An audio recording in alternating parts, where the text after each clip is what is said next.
ay nabigyan na po ng 100,000 na pinangako po ng gobyerno. Ngunit, nung pagbigay sa kanila ng 100,000, yung kanilang mga commander ay kinuha po yung kalahati. And Ayun, yun ang problema. That is one of their concerns.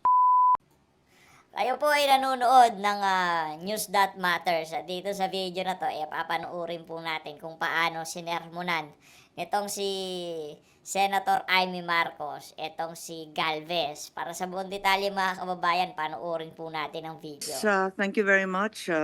The questions of the decommissioning and peace in Mindanao continue to be matters of grave concern, given that as late as the 18th of February last week, we are aware that a bloodbath occurred yet again with the MSU bomb attack, killing 4 civilians, 6 soldiers, 2 suspected Dawla Islamia, and 4 other troops injured in Barangay Ramain, Munay, Lanay del Norte. Clearly, our job is far from over, and there is much that remains to be done.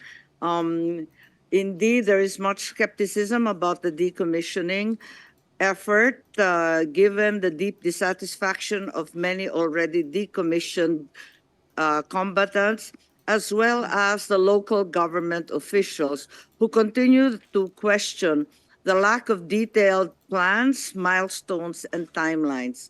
And these are the aspects that we need to derive details, dates, numbers, and legal basis for all. I am in receipt of the requested information. There are 3 pieces of communication that were sent to me last evening. I've not been able to peruse them as carefully as I would like. Pero narito at sa palagay ko may katanungan pa rin kasi hindi po maliwanag yung ibang bagay. Kaya magtatanong na lang ako katulad ni Senator Tulfo mamaya para sa kalinawanan ng napaka-importanteng mga bagay-bagay. Maraming salamat po, Mr. Chair. Thank you, Senator Marcos. Before we proceed, I would like to instruct the COMSEC to please acknowledge our resource persons present here today. Thank you, COMSEC. First of all, I would like to apologize since we came in late because I was talking to some members of the MILF returnees in my office, and that they were complaining. Naku po. And they executed an affidavit which still is unsigned, and I will just talk to Secretary Galvez later with regard to their Sa tingin niyo po ba merong nangyaring anomalya doon sa decommissioning na yon, yung pagsuko ng mga armas nitong grupo na to? Kasi 100 po to kada 100,000 to kada armas. Sa tingin niyo po ba merong nangyaring anomalya? Kasi ang hirap dito, baka dala-dala lang bolo, binigyan ng 100,000. problem. No? Okay, the persons we are assisting and representing first approached Acting Mayor Omar Ali of the municipality of Datu Salibo, Maguindanao del Sur. Mayor Ali then contacted his political allies in Maguindanao del Sur, and he was able to refer his concern to Mayor Balayman of the municipality of Pandag, Maguindanao del Sur. Ang naging problema po nito ay itong mga MILF rebel returnees ay nabigyan na po ng 100,000 na pinangako po ng gobyerno. Ngunit, nung pagbigay sa kanila ng 100,000, yung kanilang mga commander ay kinuha po yung kalahati. Ayun, and that is yun ang problema. That is one of their concerns, no? And if we have 26,000 combatants who are willing to surrender, that 26,000. 1.3 billion yun mapupunta ron sa mga Grabe, hindi laki. mapupunta ron sa mismong mga rebel 50,000. returnees, kundi sa mga commanders nila. So siguro Grabe, kailangan natin 1.3 billion pinag-uusapan paimbestigahan natin dito mga kababayan. yung ganitong klaseng problema. And I've Ibang klase. Kakalungkot. intimated to Secretary Galvez a while ago in my office to please investigate these wrongdoings. Okay ka naman tanong? Senator Tulfo? Yes, Grabe po yun mga my kababayan. first question, Secretary Galvez or anybody from your office can answer this. 100,000 pesos each were given to MILF surrenderies. Hindi po ata pantay. Why sa MNLF, 45,000 lamang allocated for its surrenderies? Bakit magkaiba po? Sa MILF, 100,000, MNLF, 45,000. Sir, actually, sir, yung ano sir natin, no, yung sa 100,000, sa MILF, dahil kasi mayroon ko silang decommissioning. Yung ano, yung sa MNLF po, sir, is stenciling. Wala pa po yung talagang decommissioning. Because on our final peace agreement with the MNLF, wala po tayong provisions for decommissioning. So yung gagawin po natin, yung initially yung 45,000, considering na according to RA 20 of the final peace agreement, those who will not be integrated should be given tinatawag natin socio-economic package. And basically, ang gusto nga namin po, pare-pareho po yung ibigay. Ang intention po talaga natin is 100,000 din po ibigay natin sa MNLF. Initially lang na ibigay natin yun because ang ano pa lang natin is only stenciling pa po ang ginawa po natin, Your Honor. Stenciling nga, Secretary. Yes, sir. Kasi yun nga po ang ano natin, kasi ito po yung nagiging problema po natin sa final peace agreement. Can you please enlighten this committee what stenciling is all about? Yung stenciling po ng firearms nila, kinukuha po ng bali po sir, nire-record po natin kasi yung part po yun, ito part po ng ano natin yan na gusto po natin ma-recover po lahat ang mga loose firearms. So isa po ito yung mga tinatawag natin na parang ating proseso para at least kukunin natin yung firearms ng ating brother MNLF, and then stencil po natin, and then we have an agreement na mayroon tinatawag tayong firearms control. Ganun Yeah, po as a kagawin. follow-up question to that, Before that, Senator Tulfo would like to acknowledge the presence of Senator Bato de la Rosa. okay. Yung mga sinusurrender ng firearms, 4,000 and all, right? Yan po ba ay niregister?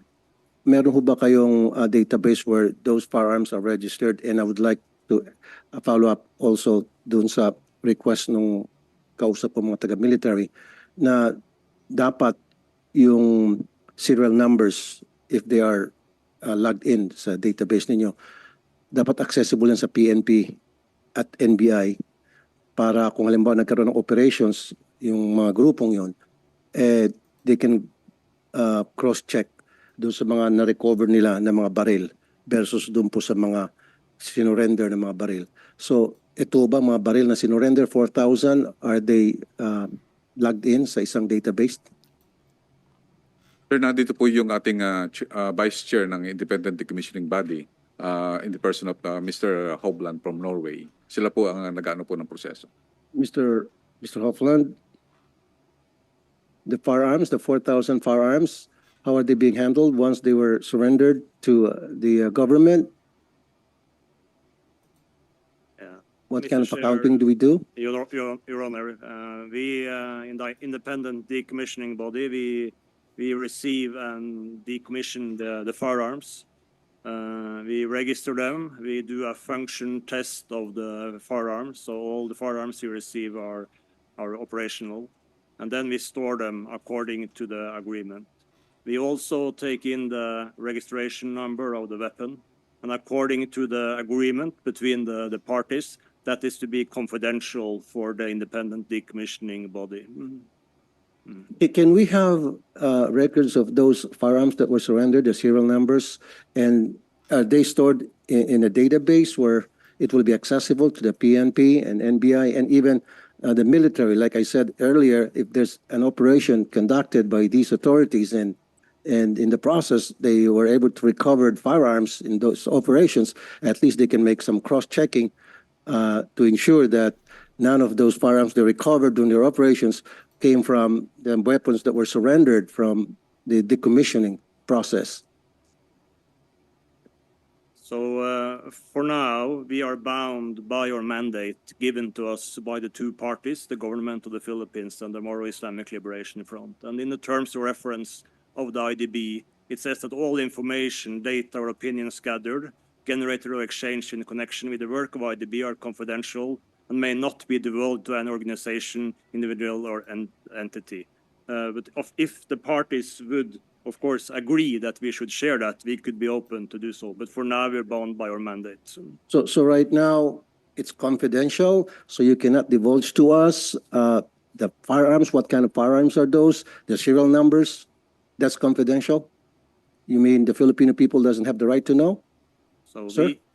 yeah. So Your Honor, we in the IDB, when we finished each phase of decommissioning, we send a report to our principal, which is a two-piece panels. I understand, We sir, I understand, report. I know where you're coming from, I know what you're saying, but the thing is, there was more than 2 point something billion spent for this program. In exchange, they have to surrender their weapons. And I just want those weapons accounted for. First, where are they stored? And then second, how are they being handled? And then third, they should be in a database, like I said, for the third time, which will be accessible to everybody, especially the PNP, the NBI, the AFP, in case they need to check those database, those serial numbers of those firearms, then they can always go to that computer and look it for themselves. So, Your Honor, I understand your question. I understand your need to do so. I really do. So we have our mandate now, and I can also answer what we do with the weapons. We store them in a secure storage area.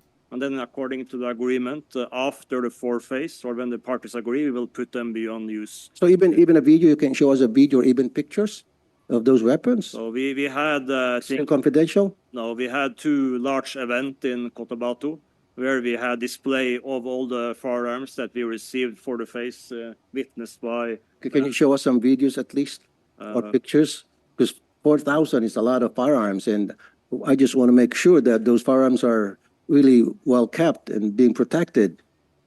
Yeah. So, Your Honor, we're very glad to submit pictures and videos, of the weapons so you can see that.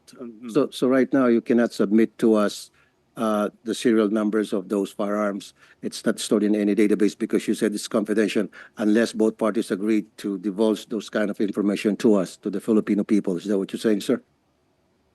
That is correct, Your Honor. Okay. Then, With the Mr. Chair. permission of Yes, with the Senator permission Tulfo. of Senator Tulfo. yes, ma'am. Go ahead. Senator. Yes, with the permission of Senator Tulfo. Republic Act 10591, referred to as the Comprehensive Firearms and Ammunition Regulations Act, mandates all government agencies, military and law enforcement organizations, LGUs, and corporations owned and controlled by the government provide the PNP with an inventory of all the weapons and ammunition they possess. Why is it, therefore, that the 4,625 decommissioned firearms are not included in said inventory? And as stated, you are bound by your mandates to keep these records confidential.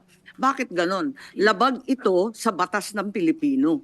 So ibig sabihin, yung mga nag-surrender na MILF, hindi sakop ng batas ng ating bansa. Parang mali naman yata to. Panloloko naman yata ng bansang Pilipino to.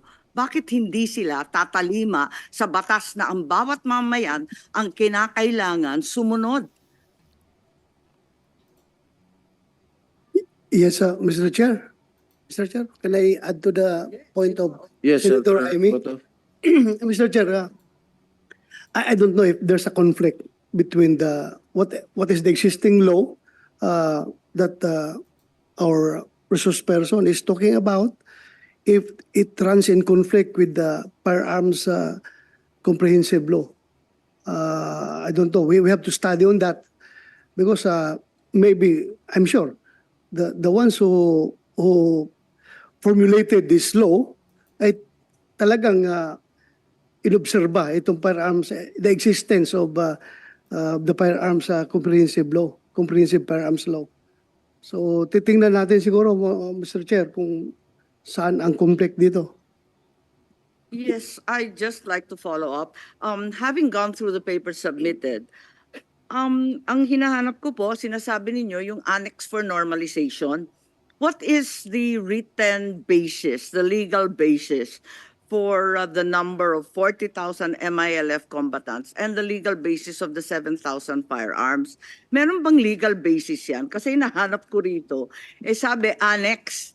Asan yung annex? Nasa annex lang ng Nako po. normalization. Yun ang Ang problema po dito, kung totoo man yung nakarating na balita dito sa mga senador, sa mga sumusukong mga dating rebelde, kinukuha yung kalahati ng 100,000.